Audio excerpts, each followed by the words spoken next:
Hi, இன்னைக்கு இந்த வீடியோவில் ஒரு ப்ரெக்னென்ட் லேடிக்கு எப்படி saree ப்ரீப்ளீட் பண்ணலான்னு சொல்லி பார்க்கலாம். நம்மளோட கிளைண்ட் ஒருத்தங்க அவங்களோட வளகாப்பு ஃபங்க்ஷனுக்காக கொடுத்துருக்க saree. ஸோ இது வந்து பார்த்திங்கன்னா நைட்டு கொடுத்துருந்தாங்க. நெக்ஸ்ட் டே மார்னிங் கேட்டதுனால நம்ம ஸ்பாட்டில் வந்து நம்ம எடுத்திருக்கோம். ஸோ மெஷர்மெண்ட் பொறுத்தளவுக்கு நம்ம ரெகுலராக நம்ம ஒரு கிளைண்ட்டுக்கு நம்ம எப்படி எடுப்போமோ pallu pleat height, hip measurement and pallu ப்ளீட்லேருந்து, அதாவது அந்த ஷோல்டர் பாயிண்ட்லேருந்து ஃப்ரண்ட்டில் ஸ்டொமக் சைடு வந்து ஒரு பின் பண்ணுவோம்ல, ஸோ அந்த பின்னோட மெஷர்மெண்ட் எல்லாமே நான் வந்து எடுத்துட்டேன். நெக்ஸ்ட்டு வந்து பார்த்திங்கன்னா, இந்த சாரியை வந்து அப்படியே வந்து டேபிளில் போட்டுட்டு ஃபஸ்ட்டு ஒரு சாரியை வந்து நீங்கள் பார்க்கணும். ஏன்னா சில சாரீஸ் எல்லாம் வந்து அந்த ஃபோல்ட் பண்ண அந்த மடிப்பு வந்து அப்படியே தெரியும். ஸோ அப்படியே வந்து நம்ம அயர்ன் பண்ணோம் அப்படின்னா ஒரு மாதிரி கொஞ்சம் ஆக்வர்டாக தெரியிற மாதிரி இருக்கும். ஸோ ஃபஸ்ட்டு வந்து சும்மா லைட்டாக மட்டும் ஒரு அயர்ன் பண்ணிக்கோங்க. நெக்ஸ்ட்டு லெஃப்ட் சைடு வந்து நம்ம பல்லு ப்ளீட்டோட ஹெம், அதாவது இந்த பார்டர் ஹெம் வந்து செட் பண்ணணும். ஸோ அதுக்கப்புறம் வந்து பண்ணுறது எல்லாமே வந்து பார்த்திங்கன்னா உள்ளே இருக்கிற ப்ளீட்ஸ் எல்லாமே வந்து ஒரே மாதிரி ஈவனாக இருக்கிறதுக்காக நம்ம வந்து இந்த மாதிரி டைப்பில் வந்து நம்ம பல்லு ப்ளீட் வந்து நம்ம எடுப்போம். முந்தான போர்ஷனில் வந்து இந்த ப்ளீட் வந்து அதிகமாக கேட்பாங்க இல்லைங்களா. சில கிளைண்ட் வந்து நம்ம நிறையா ப்ளீட்ஸ் கேட்பாங்க. ஸோ அந்த மாதிரி இருக்கிற கிளைண்ட்டுகளுக்கு நீங்கள் இந்த மாதிரி டைப்பில் நீங்கள் பல்லு ப்ளீட் எடுத்தீங்க அப்படின்னா ஸோ 9 ப்ளீட்ஸ் வரைக்குமே வந்து எடுக்கலாம். ப்ளீட் எதுவுமே வந்து கசகசன்னு தெரியாது. நம்மளுக்குமே வந்து ரொம்பவே ஒர்க்கு வந்து சீக்கிரமாக முடிஞ்சிடும். ஸோ இந்த நம்மளோட கிளைண்ட் பார்த்திங்கன்னா நம்ம நைட் டைமில் கொடுத்ததுனால ஸோ நைட் நான் செட் பண்ணி எல்லாமே ப்ரீப்ளீட் பண்ணிவிட்டு ஏர்லி மார்னிங் வந்து அவங்களுக்கு வந்து ட்ராப் பண்ணுறதுக்காக போயிருந்தோம். ஸோ ரியா ட்ராப்பிங் ஸ்டுடியோவில் பார்த்திங்கன்னா saree ப்ரீப்ளீட்டிங், saree ட்ராப்பிங் ரெண்டுமே வந்து பண்ணி கொடுத்துட்ருக்கோங்க. இப்போ ஒன்ஸ் நீங்கள் இப்படி அயர்ன் பண்ணிட்டீங்க அப்படின்னா இந்த மாதிரி வந்து ஒரு ஜிக்ஸாக் டைப்பில் ப்ளீட் வந்து உள்ளே வெளியில் விட்டு நீங்கள் எடுக்கிறப்போ ப்ளீட் எல்லாமே வந்து சீக்கிரமாக குயிக்காக எடுக்க முடியும். ஸோ இந்த டாப்பில் வந்து ஒரு சேஃப்டி பின் வச்சு செக்யூர் பண்ணிவிட்டு அப்படியே டேபிளில் வந்து ஆப்போசிட் சைடு போட்டுட்டு இப்போ வந்து ப்ளீட் வந்து அரேஞ்ச் பண்ண ஆரம்பிச்சிடலாம். ஸோ இதே மாதிரி நம்மளுக்கு எந்த அளவுக்கு வந்து முந்தான போர்ஷன் தேவையோ அது வரைக்கும் நம்ம ஒரு சேஃப்டி பின் வச்சு மார்க் பண்ணியிருப்போம் இல்லைங்களா. ஸோ அது வரைக்குமே நம்ம ஈஸியாகவே இந்த மாதிரி எடுத்துடலாம். இந்த மாதிரி கார்னரில் டேபிளோட எட்ஜு சைடு இருக்கிற சாரியோட ப்ளீட்டை வந்து நீங்கள் ஜஸ்ட் இப்படி ஹேண்ட்ஸால் நீங்கள் எடுத்திங்கனாவே அந்த ப்ளீட் எல்லாமே அதுவே வந்து அரேஞ்ச் ஆகி வந்துடும். ஸோ ரொம்பவே குயிக்காக வந்து இந்த மாதிரி மெத்தடில் பண்ணுறப்போ நம்ம வந்து குயிக்காக வந்து சாரீ ப்ரீப்ளீட் வந்து பண்ணலாம். அதனால் வந்து ஒரு கிளைண்ட் வந்து இப்போ திடீர்னு மிட் நைட்டில் கொடுக்குறாங்கன்னு வச்சுக்கோங்களேன், அவங்களுக்கு எமர்ஜென்சி திடீர்னு வந்து உங்களை தான் வந்து காண்டாக்ட் பண்ணுறாங்கன்னா நீங்கள் நார்மலாக உங்கள் வீட்டில் இருக்கிற டேபிள் யூஸ் பண்ணியே நீங்கள் வந்து ஒரு 15 மினிட்ஸில் கூட நீங்கள் வந்து saree ப்ரீப்ளீட் பண்ணி கொடுத்துடலாம். ஸோ அதுக்காக வந்து நம்ம தனியாக ஷாப் ஓப்பன் பண்ணி அதுக்காக ஸ்பெஷலாக பண்ணணுங்கிறதுலாம் இல்லை. அந்த ஸ்பாட்டில் நீங்கள் வந்து நல்லா ப்ரீப்ளீட் பண்ணி கொடுத்தீங்க அப்படின்னா ஸோ நம்ம கஸ்டமர் வந்து நான் ரொம்பவே அட்மையர் பண்ணுவாங்க நம்மளை. ஓகேங்களா. ஏன்னா அவங்களோட எமர்ஜென்சி டைமில் வந்து நம்ம ஒர்க் பண்ணி கொடுக்குறப்போ ஸோ அவங்களோட அடுத்தடுத்த ஒர்க் எல்லாமே வந்து நம்மக்கிட்ட கொடுக்க ஆரம்பிப்பாங்க. ஓகேங்களா. ஸோ இதனுடைய பர்சனல் எக்ஸ்பீரியன்ஸை வச்சு நான் உங்கள்கிட்ட ஷேர் பண்ணுறேன். ஸோ ஒன்ஸ் நீங்கள் முந்தான போர்ஷன் முடிச்சதுக்கப்புறமா இந்த மாதிரி ஆப்போசிட் சைடு ஒரு டைம் வந்து அயர்ன் பண்ணிக்கோங்க. ஸோ சில சாரீஸ் எல்லாம் வந்து உங்களுக்கு கொஞ்சம் இந்த ஹெவி ஒர்க் சாரீலாம் பார்த்தீங்கன்னா நல்லா கொஞ்சம் ப்ரெஷர் கொடுத்து நீங்கள் அயர்ன் பண்ணுறப்போ பேக் சைடும் அயர்ன் பண்ணுறப்போ ரொம்பவே அழகாக இருக்கும் இந்த மாதிரி. ஓகேங்களா.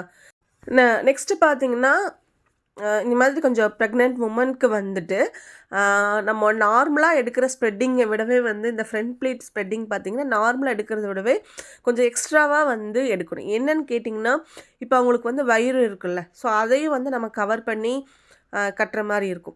இப்போ அவங்க ஒல்லியாக இருக்காங்க, அதனால் வந்து நம்ம ஷார்ட்டாக வச்சு ஸ்ப்ரெட் பண்ணிக்கலாம். அவங்க ஒல்லியாக தானே இருக்காங்க அப்படின்னா, பட் அவங்களோட வயிறு வந்து கொஞ்சம் பெருசாக இருக்கும். 9 மந்த்ஸ் 7 மந்த்ஸ் அப்படிங்கிறப்போ ஸோ அதையும் நம்ம வந்து பார்க்கணும். ஸோ அதுவுமே வந்து ரொம்பவே வந்து ஆக்வர்டாக தெரியாமல் நம்ம வந்து நீட்டாக வந்து அவங்களுக்கு வந்து தரணும். அதாவது நார்மலாக எடுக்கிறத காட்டிலும் அவங்களுக்கு எடுக்கிறது வந்து அந்த டைம் ஸ்ப்ரெட்டிங் வந்து ஒரு கொஞ்சம் குண்டாக இருக்கிறவங்களுக்கு நம்ம வந்து எப்படி எடுப்போமோ அந்த மாதிரி ஸ்ப்ரெட்டிங்கில் வந்து நீங்கள் வச்சு எடுக்கணும்.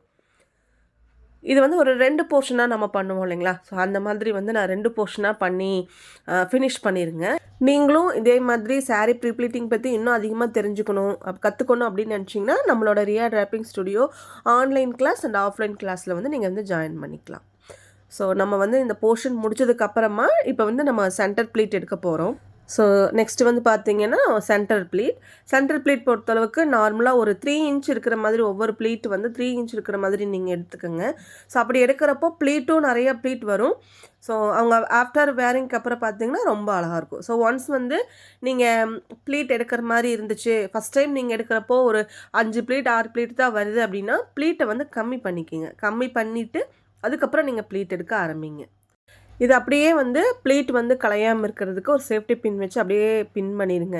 ஏன்னா இப்போ நம்ம ஒன்ஸ் எடுத்துட்டு அதுக்கப்புறம் வந்து நம்ம கையில் வச்சுட்டு தான் கண்டிப்பாக சாரீ வந்து இந்த மாதிரி சாரியில் அப்படியே வழுக்கி விழுந்துடும். ஸோ நம்மளோட சேனல் வீடியோஸை நீங்கள் பார்த்தீங்க அப்படின்னாவே 90% நீங்கள் வந்து ரொம்பவே வந்து எந்த கிளாஸ் போகாமல் நீங்கள் சூப்பராகவே வந்து சாரீ ப்ரீப்ளீட்டிங் வந்து பண்ணலாம். ஸோ நம்ம இதுக்காக வந்து ஸ்பெஷலாக கிளாஸ் போய் கற்றுக்கணும் அப்படிங்கிறதுல பட் ஒரு ப்ரொஃபஷ்னலாக நீங்கள் வந்து பண்ணுற மாதிரி இருக்குது அப்படிங்கிறப்போ கண்டிப்பாக ஒரு கிளைண்ட்டோட உடம்பு மாதிரி இன்னொருத்தவங்க உடம்பு இருக்காதுங்க.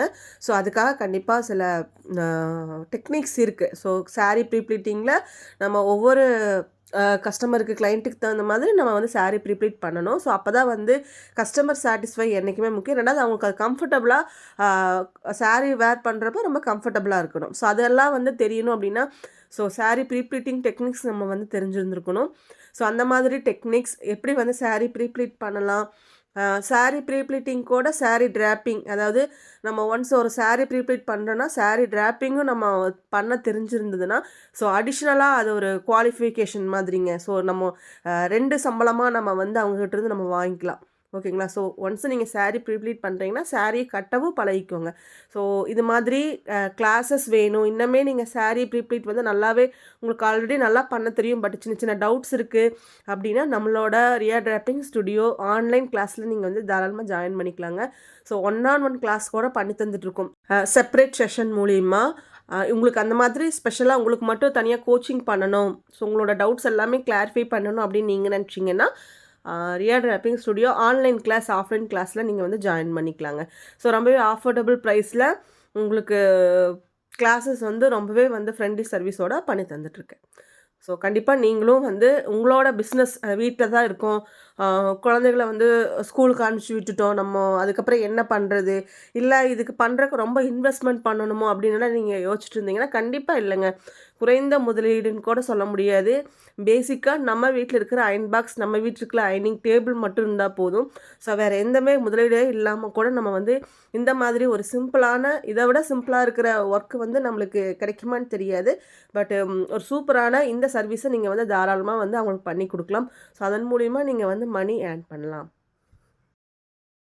இந்த சென்டர் பிளேட் பார்த்தீங்கன்னா இப்போ ஒரு 3 போர்ஷனாக பிரித்து நம்ம பண்ணி பின் பண்ணியிருக்கோம். ஸோ அயனிங் கூட பார்த்தீங்கன்னா அவ்வளோதான். ஒன்ஸ் நீங்கள் இந்த மாதிரி அயன் பண்ணிட்டோம் அப்படின்னாவே, அதாவது செப்பரேட் பண்ணி வச்சுட்டோம் அப்படின்னாவே நம்மளுக்கு அயன் பண்ணுறது ரொம்பவே ஈஸி. ஸோ அப்படியே வந்து ஃபினிஷ் பண்ணி முடிச்சுருங்க, அவ்வளோதான். இப்போ அதுக்கப்புறம் நம்ம அதை நீட்டாக ஒரு பாக்ஸ் ஃபோல்ட் பண்ணி, ஸோ நாளைக்கு மார்னிங் தான் நம்ம எடுத்துகிட்டு போகிறோம், அதுக்காக நான் வந்து பாக்ஸ் ஃபோல்ட் பண்ணி நான் பாலிபேக் பேக் பண்ணி நான் ஃபினிஷ் பண்ணிட போகிறேன். ஸோ சாரியை அப்படியே பேக் சைட் திருப்பி போட்டுட்டு இந்த உள் சுத்து பகுதியை அப்படியே ஒரு 3 ஃபோல்டாக ஃபோல்ட் பண்ணி அது மேலேயே போட்டுருங்க. அதுக்கப்புறம் இந்த ஃப்ரண்ட் ப்ளீட்டை வந்து முன்னாடி கொண்டு வந்துட்டு அந்த 3வது ஃபோல்ட் மேலே வச்சுட்டு இந்த ஃப்ரண்ட் ப்ளீட்டோட போர்ஷன் மட்டும் நல்லா நீட்டாக எடுத்து விட்டுருங்க, இந்த மடிப்பெல்லாம் கலையாத மாதிரி. அதுக்கப்புறம் நம்மளுக்கு எவ்வளோ தூரம் முன்னாடி வந்து இருக்கணுமோ, ஃப்ரண்ட்டில் பாக்ஸ் ஃபோல்டிங்க்கு வந்து முன்னாடி இருக்கணுமோ அதை மட்டும் ஃப்ரண்ட்டில் தூக்கி போட்டுட்டு சேஃப்டிக்காக அந்த இடத்துல ஒரு பெக் வச்சு செட் பண்ணிடுங்க. இல்லை சாரீ ஒன்றும் பிரச்சனை இல்லை, முன்னாடி வலிக்கிட்டு வரல அப்படின்னா நீங்கள் அப்படியே கூட வச்சுட்டு இந்த எக்ஸ்ட்ரா இருக்கிற போர்ஷன் மட்டும் தூக்கி மேலே போட்டுருங்க. இப்போது உங்களோட ரைட் சைட்லேருந்து ஒரு ஃபோல்டும் லெஃப்ட் சைட்லேருந்து 2 ஃபோல்டு பண்ணணும். சிலதெல்லாம் இந்த மாதிரி வந்து ஃபஸ்ட்டு ஒரு ஹாஃப் ஃபோல்டு, அதுக்கப்புறம் ஃபுல்லாக ஒரு தடவை மடிக்கிற மாதிரி இருக்கும். சில சாரீஸ் வந்து பெரிய சாரியாக இருக்கிறதெல்லாம் வந்து தாராளமாக 2 ஃபோல்டு வந்து உங்களோட லெஃப்ட் சைடில் வரும், அவ்வளோதான். இப்போ இந்த செஸ்ட் ப்ளீட் வந்து டாப்பில் வர மாதிரி வச்சுட்டு இந்த முந்தான போர்ஷன் வந்து ஒரு 2-3 ஃபோல்ட் பண்ணி உங்களுக்கு இந்த ஃப்ரண்ட் ப்ளீட் கீழே ஒரு கேப் இருக்குது பாருங்கள், ஸோ அந்த கேப்பில் வந்து உள்ளே இன்சர்ட் பண்ணி விட்டுருங்க. ஸோ அப்போ வந்து இன்னுமே கசகசன்னு தெரியாமல் ஒரு நீட்டாக இருக்கும். இந்த மாதிரி சாஃப்ட் சில்க் சாரீக்கெலாம் கண்டிப்பாக பாலிபேக் பேக் பண்ணி ஃபினிஷ் பண்ணுங்கள். ஏன்னா அப்போ தான் வந்து ப்ளீட் வந்து சாரீ வந்து கலையாது, ப்ளீட்டும் வந்து அப்படியே இருக்கும். ஸோ உங்கள் கஸ்டமர் வந்து கேரி பண்ணிக்கிறதுக்கும் ரொம்பவே ஈஸியாக இருக்கும். இந்த வீடியோ உங்களுக்கு யூஸ்ஃபுல்லாக இருந்துச்சுன்னு நினச்சிங்கன்னா நம்ம சேனலை சப்ஸ்கிரைப் பண்ணிக்கோங்க. உங்களோட கமெண்ட்டை கமெண்ட் பாக்ஸில் சொல்லுங்கள். தேங்க்யூ.